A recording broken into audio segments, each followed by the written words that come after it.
Now let's start. As we just mentioned, within the whole supply chain integration process, all right, there are four very important nested processes included. All right, let's start from the first process, which is basically the new service or product development. And this is the most internal process that we need to deal with, all right, within the supply chain integration process. All right.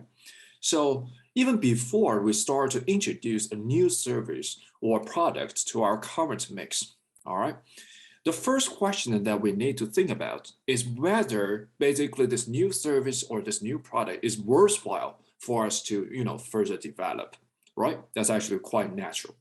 Now, since we need to think about this very important question at the beginning, right? Basically, what we are doing here is to try to link, this creation of new service or product to our overall corporate strategy, all right?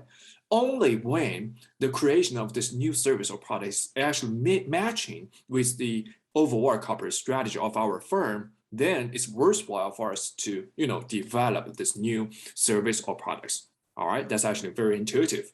Now, if we find out that the creation of this new service or product is actually matching with our overall corporate strategy, that's good. Then we can think about how we basically implement this whole creation of new service or product development process, right? That's actually quite natural. So that's why here in the second and third step, basically the analysis and development step, basically what we are doing first, we give a critical review of this new development process and then further specify the requirements or the criteria that we need to reach in order to finally achieve the target of successfully creating this new service or product into our whole system. All right. And after we're clear about everything that we just mentioned, then we move to the next stage, which is the full launch stage. Basically, we start to implement what we plan to do. We involve the coordination of many different internal processes, as well as the upstream relationship and also downstream relationship within the supply chain. Now, let's continue. So here you can clearly see that this figure shows an illustration of how these four different stages are interrelated within this process one, the introduction of new service or product development. All right. Since actually within the whole section one of this course, we mainly talk about how to improve the internal operational efficiency. The core idea will be exactly the same, right? We start from the planning, and then we start to think about the requirement of the implementation before we start to implement well in order to finally reach the target. That's basically the core idea showing here. All right, now let's continue. Here we move to the second process, okay? So the second process basically is to deal with the relationship between you and your upstream supplier.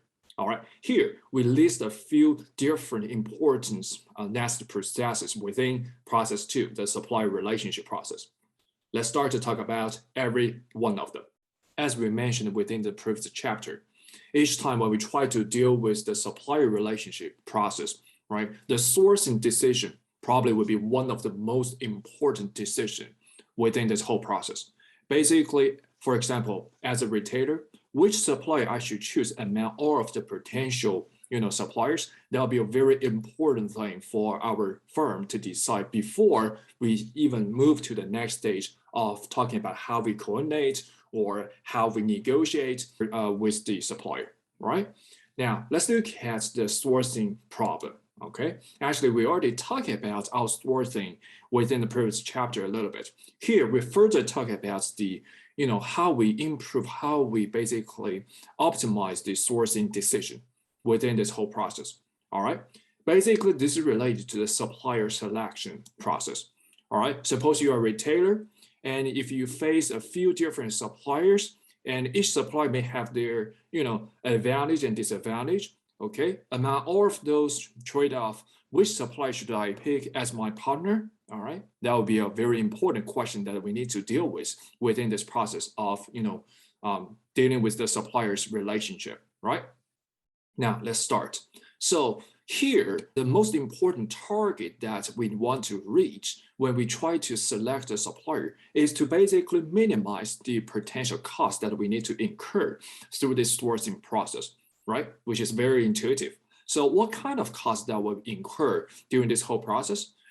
Very simple. Here, we list a few different type of costs that may incur through this whole process. And then if we simply add them up, it will become the overall total annual cost that may actually occur if we choose certain supplier amount alternatives.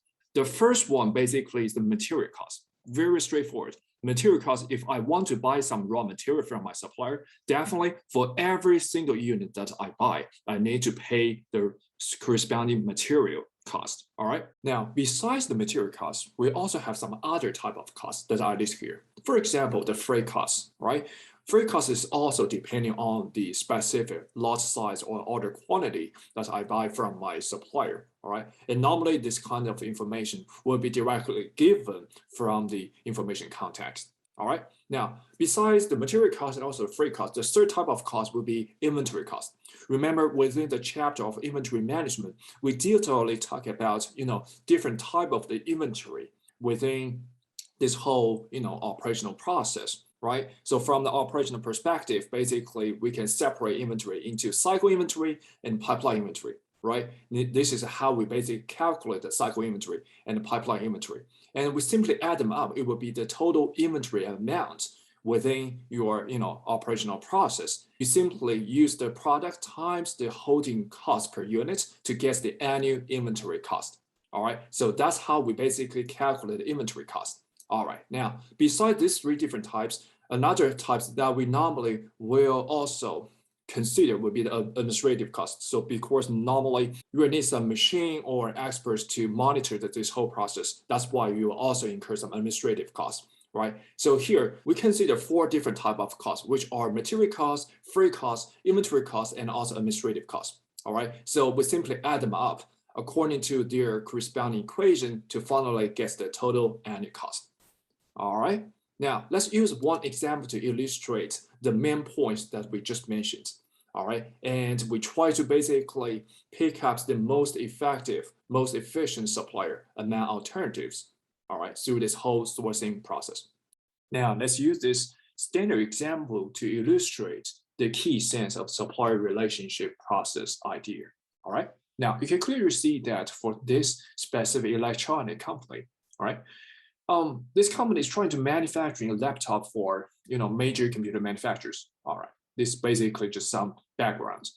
And the key element of the laptop is the keyboard. All right, and Compton has identified three potential suppliers for the keyboard, but this company tried to figure out what would be the most effective supplier among alternatives. All right. Now, here we provide some information related to, you see, the material cost, the freight cost, the inventory cost, and also the contract administrative cost. Okay, we provide you some information related to that in the next slide. All right, and you know that basically the annual requirements for the keyboard are 300,000 units. And we assume that Compton has 250 business days a year. Okay, these are the basically operating days. All right. So the manager have acquired the following data for each supplier, and we basically try to determine which supplier provides the lowest annual total cost to our company, and that would be the most effective supplier. Now, let's look at the specific information that we already get. Here, we already summarize all of the information within two tables.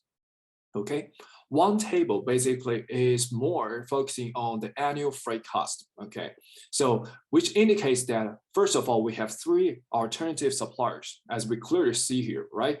One is at Belfast, one is at Hong Kong, another one is at Shreveport. All right, three different places. All right, now here, if you decide to ship, like 10,000 units each time, all right, the corresponding, annual total freight cost will be 380,000 at Belfast, and also at Hong Kong, all right, the annual total freight cost would be 615,000. All right, and you can clearly see that basically if the ship quantity for every shipment is 10,000, then if you choose the supplier at Shreveport, then your annual freight cost would be $285,000. Okay, so clearly this will be the corresponding annual freight cost if you basically ship, 10,000 quantity each time. All right. Now, suppose you decide to basically ship 20,000 units every time.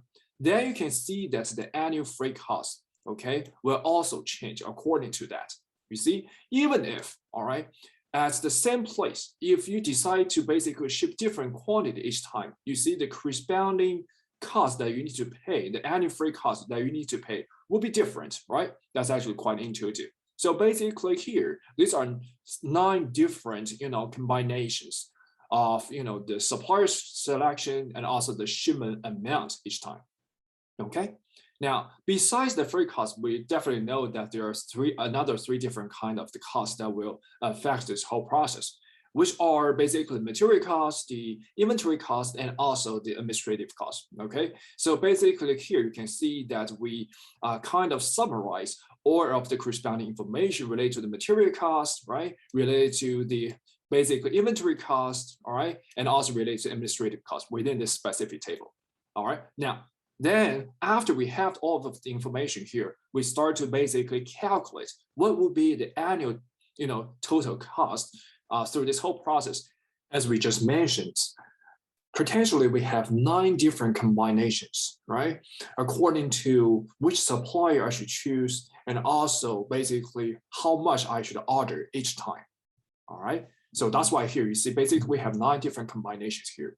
All right, so every combination will provide us one corresponding total annual cost. So basically it indicates that you can calculate 9 different total annual costs, right? According to the corresponding supplier selection and the quantity amount of each shipment, right? And then basically among all these 9 different combinations, total annual cost, we pick up the one with the lowest amount. And the corresponding supplier and also the quantity amount for each shipment will be the most effective option among all of the alternatives. All right, here, the following slides basically just give us an illustration about one combination. So basically, once you understand, how to calculate the total annual cost, for this combination, basically then you can follow the same logic to calculate for all the other 8 different combinations in order to get off the result. Now, suppose we finally decide to use a supplier at Belfast. And also, if we decide the shipping quantity for each shipment is 10,000, basically this combination here, all right, what will be the total annual cost correspondingly, all right? So in order to get the total annual cost, we basically use the equation that we just show here, all right? Now, the freight cost is already showing here, right? If you decide to use the supplier at Belfast, and if your shipping quantity per shipment is 10,000, then the total annual freight cost would be $380,000. All right, so within this specific equation, this part, the value is already known given that combination. Okay, very straightforward. All right, now, besides that, we also need to calculate the material cost, the inventory cost, and also the corresponding administrative cost correspondingly. All right, first of all, in order to calculate material cost, we definitely need basically the raw material price per unit times the total annual demand, right? Basically here you can see that in order to buy every raw material for the keyboard, the price per unit would be $100 if you decide to work with supplier at Belfast, all right? And we already know that basically annual demand is 300,000 units. So in order to calculate material cost, all right, if we decide to work with the supplier at Belfast, it's actually very straightforward, right? You just directly use 100 times the corresponding annual total demand, which is 300,000, in order to get the raw material cost, right? So which is this first part. And from the table, we can already guess the total freight cost, which is basically $380,000, okay? That would be the second element within this specific equation. Now, besides that, we need to also calculate for the inventory cost. How we calculate this part, actually, we already mentioned the calculation related to this part with the inventory management part. So here, let me recap a little bit, all right? So first of all, we need to calculate what would be the total inventory amount before we calculate inventory cost, all right? So here, based on this combination, we already know that basically the shipping quantity per shipment is 10,000, right? Since this is 10,000, that's why here, the Q represent 10,000 within the equation, right? And here, besides that, we also need to calculate, D bar times L. We detailedly talk about what means by D bar, what means by L within the inventory management chapter, right? D bar basically represent what would be the average demand in unit periods, all right? So here we know that basically the annual demand is 300,000 units, right? And also we know that basically operating days would be 250 business days. It's very simple to calculate the corresponding D bar, which is basically represents in every day what would be the annual demand, right? How to calculate that? Very simple. You directly use 300,000 divided by 250, which is exactly showing here. This actually represents the average market demand per day, which is 1,200 keyboards.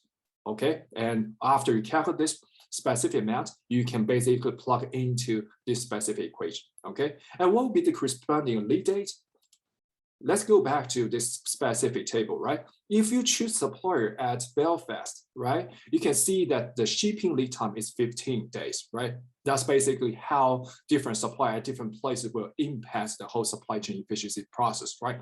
So you can see that the corresponding lead time is 15 days. So that's why the L, okay, here will be 15 days if you choose this specific combination, okay? But let me emphasize one point. If you choose other supply at other places, for example, at Hong Kong, the corresponding lead time will be different, which is 25 days, right? So that's why here, within this combination, this is how you get the D bar and L correspondingly. And what will be the holding cost? Very simple. Still, since here you pick up the supply at Belfast, the corresponding annual inventory holding cost per unit would be $20. So that's why this H represents holding cost, which is representing $20 based on this specific combination. Okay, and also the administrative cost in general is $180,000 in total if you choose supply at Belfast. Okay, so basically all of the information that is necessary to calculate total annual cost here is already showing here.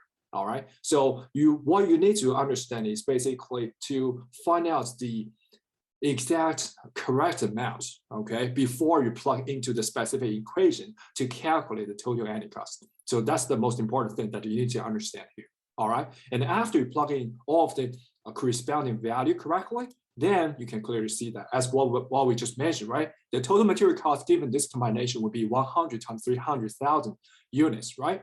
And also for the freight cost, it would be $380,000.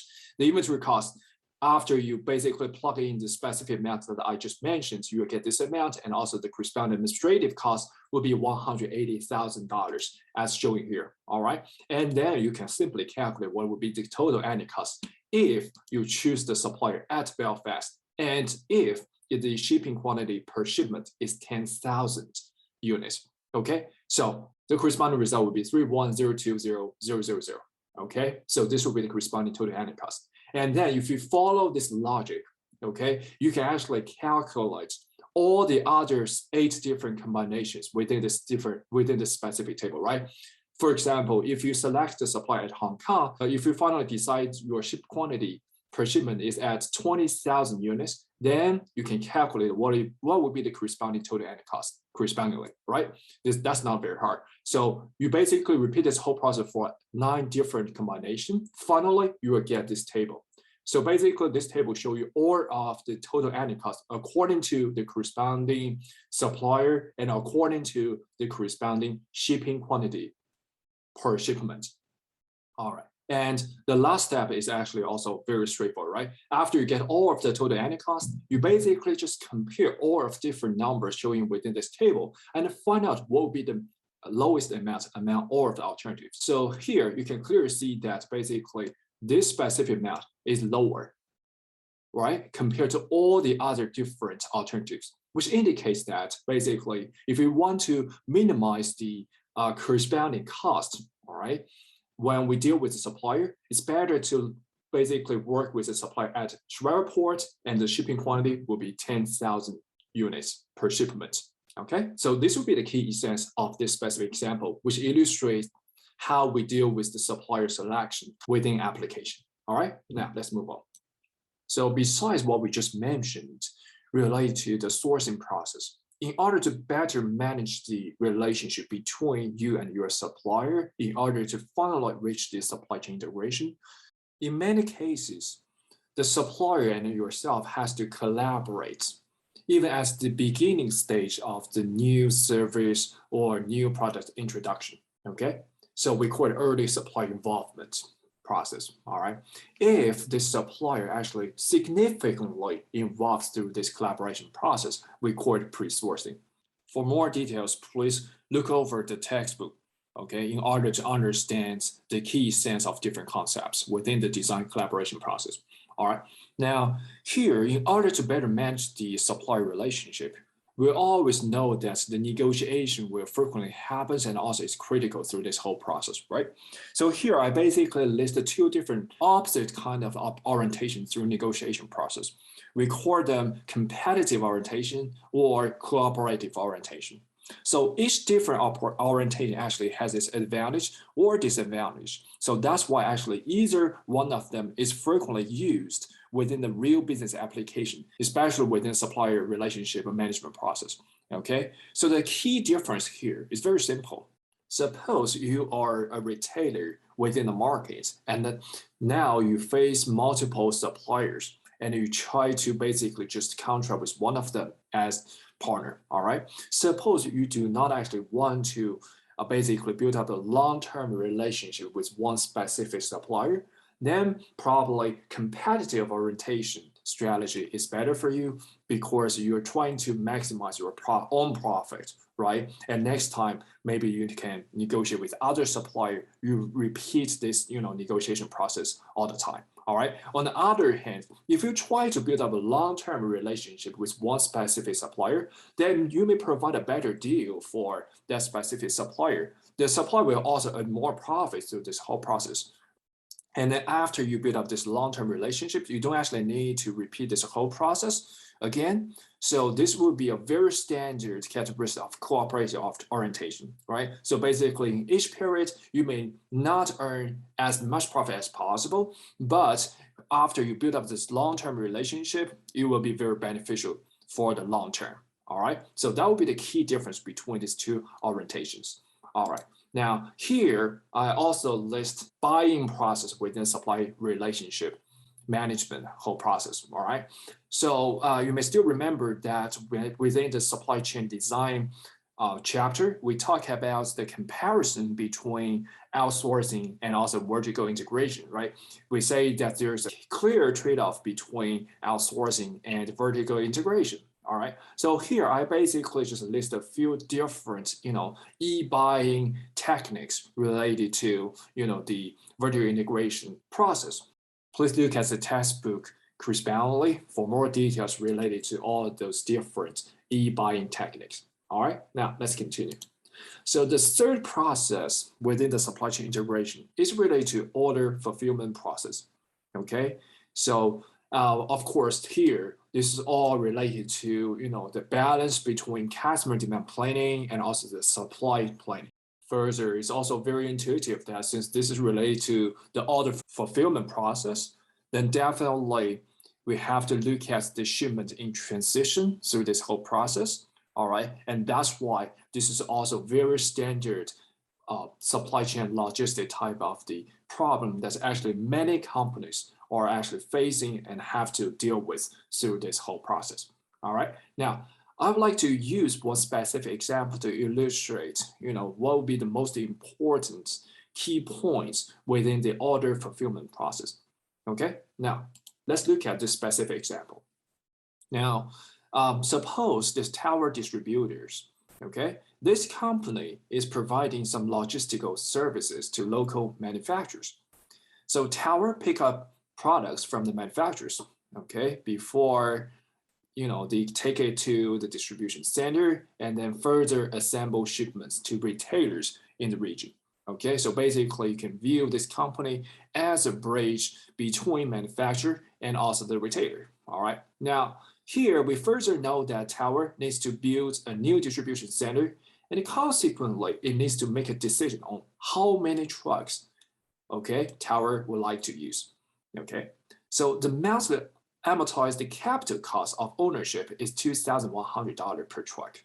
The operating variable costs are $1 per mile for each truck owned by tower. Okay, basically it tells us, all right, if I want to own some truck, I have to pay for the ownership of every truck. That's actually very intuitive, right? And also I need to pay the corresponding operating variable cost according to the miles that each truck drives through this whole process. Okay.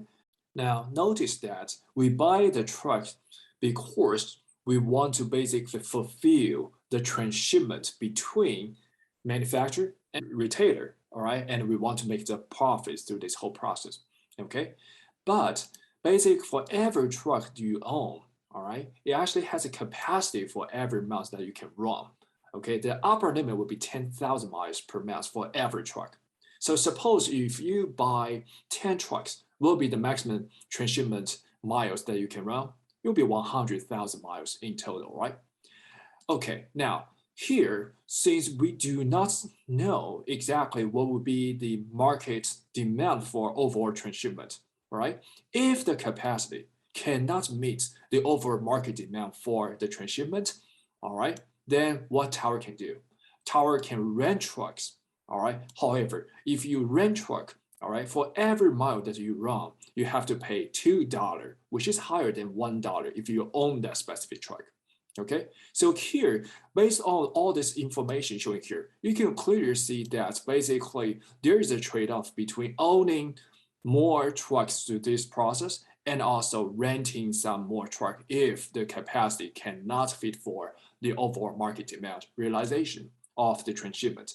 Okay, now as I just mentioned, currently, we do not exactly know what will be the market demand for the overall transshipment between manufacturer and retailer. All right. However, the managers of Tower may actually can summarize some information and can estimate the probability of several possible demand level for the overall transshipment between manufacturers and retailers. Okay. And here we already summarize, okay, the possible market demand for the transshipment miles. Okay, it can be 100,000, it can be 150,000, it can be 200,000 or 250,000 miles per month. Okay, and here we also provide you the corresponding probability for every single realization amount. All right, now basically what we want to do is to basically decide how many trucks we would like to own through this whole process. And the second row, which is basically representing fleet size, determines the different options of number of trucks that you can buy through this whole process. It can be 10, 15, 20, or 25. And what we want to do here is basically to determine the optimal fleet size that can lead to a minimized expected cost through this transshipment process. All right. Now, the calculation process itself is very straightforward. All right. Let me lead you guys to go over the key idea of this order fulfillment or transshipment process, kind of the calculation. All right. Now, let's start. Here, the slides provides you the detailed calculation process, okay, given the Tower company finally decide to buy 10 trucks through this whole process. Okay, let's look at what would be the expected cost finally if Tower finally decide to buy 10 different trucks through this whole process. Okay, now we know that basically for the market demand of transshipment process, it can be 100,000, 150,000, 200,000, or 250,000. Right? That are 4 different possible realization of the market demand for the transshipment miles. All right. Now, suppose finally, okay, the market demand for the transshipment is 100,000 miles. What would be the corresponding cost if we buy 10 different trucks? Okay. Now, since you buy 10 different trucks, right? For every truck, you have to pay for the ownership of that specific truck, right? Which would be 2,100 for every truck. Since you buy 10 truck, that's why you see the overall ownership cost would be 2,100 times 10. That's it. Okay, very simple. Now, if the market demand realization is 100,000 miles, all right, then first of all, since you own 10 different trucks, right? Every truck in this specific month, you can use 10,000 miles, right? Then 10 different trucks will be the total miles that you can use. It will be 10,000 times 10, which would be 100,000. All right. And let me ask you this quick question. All right. Since 10 trucks can basically meet the requirement of 100,000 miles, do you actually need to basically rent any other truck? actually need to rent other trucks because your own 10 different trucks already can satisfy that market requirements, right? But for this 100,000 miles, for every mile, right, you have to basically cost, this operating variable cost, which is $1 per mile. All right, so that's why here you see $1 per mile times 100,000 miles. That will be the total operating cost, okay, for all of the trucks that you owned by basically running this 100,000 miles. All right, but here you see there's no third element because if finally the market demand realization is 100,000 miles, then you do not actually need to incur any rental costs through this whole process. That's actually quite intuitive. Now, if we keep all the other things are exactly the same, all right? Suppose the market demand realization is 150,000 miles instead of 100,000 miles. What would be the corresponding cost? Still very simple. Now, since you buy 10 trucks, it doesn't change, right? That's why basically the ownership cost is still 2,100 times 10. That's it, all right? Now, since you own 10 trucks, overall, these 10 trucks can run 100,000 miles. We already know why is that, right? Because every truck actually has this capacity. Now, for the operating cost, definitely, for every mile, you need to pay $1. So that's why the total operating cost is still this amount, okay? Now, let me ask you this question. Since the market demand realization already increased from 100,000 to 150,000, okay?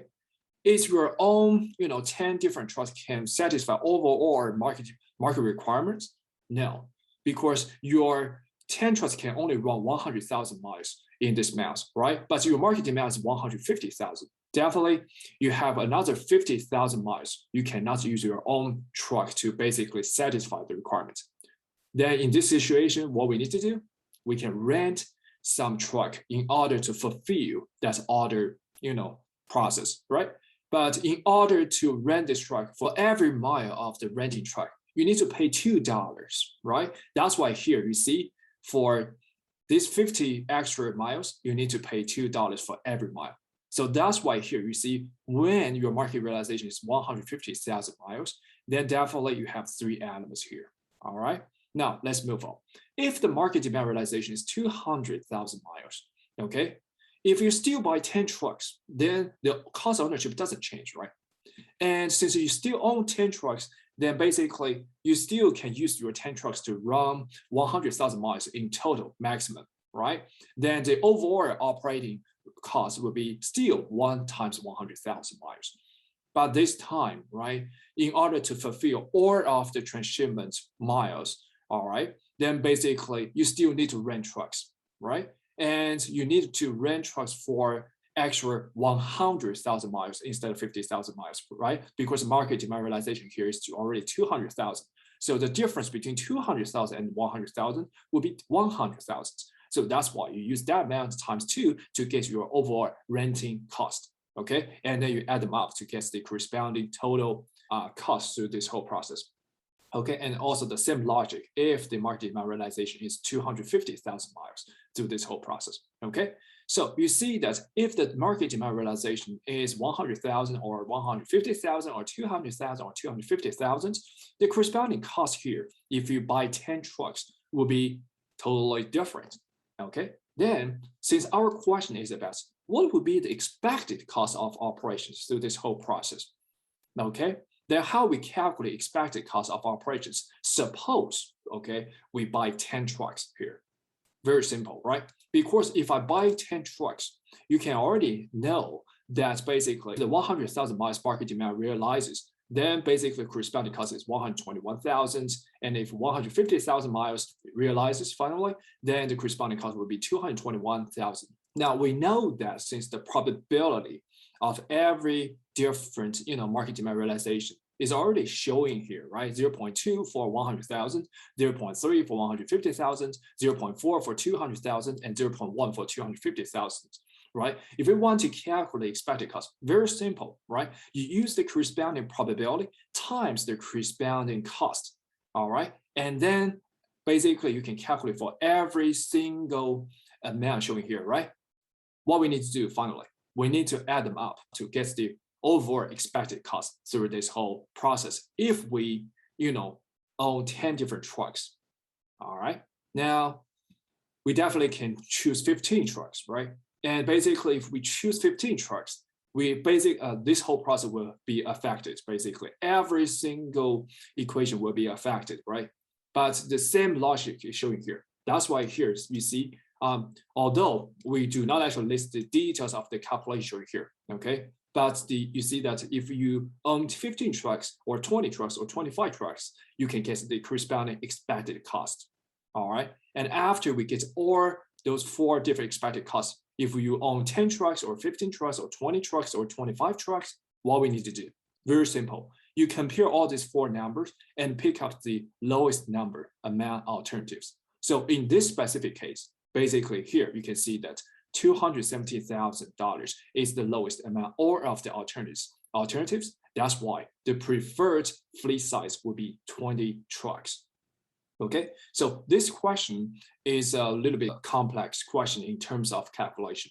So in the exam, I may actually ask you a simplified version of this specific order fulfillment type of the question, all right? But the key sense will be exactly the same as what we just discussed. So make sure you understand the key logic underneath this type of the question, all right? That's good enough. Now, besides the first 3 type of the processes within the supply chain integration process, the last process is related to customer relationship. All right. So depending on the type of the customer, all right, if your customer is still a company, then we call it a B2B system. All right. And opposed to that, if your customer is a real end customer within the retail market, then we call it a B2C system. All right. We all know that the customer service is very important. It's very crucial for every single company within every different industry. We want to maintain a nice customer service to finally build up a nice reputation for our brand and to finally have some loyal customer for our specific products or services. This is very important. Now, the last section of this specific chapter is related to the supply chain risk management, all right? Actually, within the whole semester, we talk about different type of risk within the supply chain, within the operational process, all right? For instance, as I show here, right, we definitely have some type of the operational risk, we have some financial risks, or we have some security risks through all this whole process, no matter within the supply chain management or within internal operational management process. All right. So I want to talk about details since the textbook already show, very specific details related to that. If you have any question, feel free to let me know. Okay. Thank you.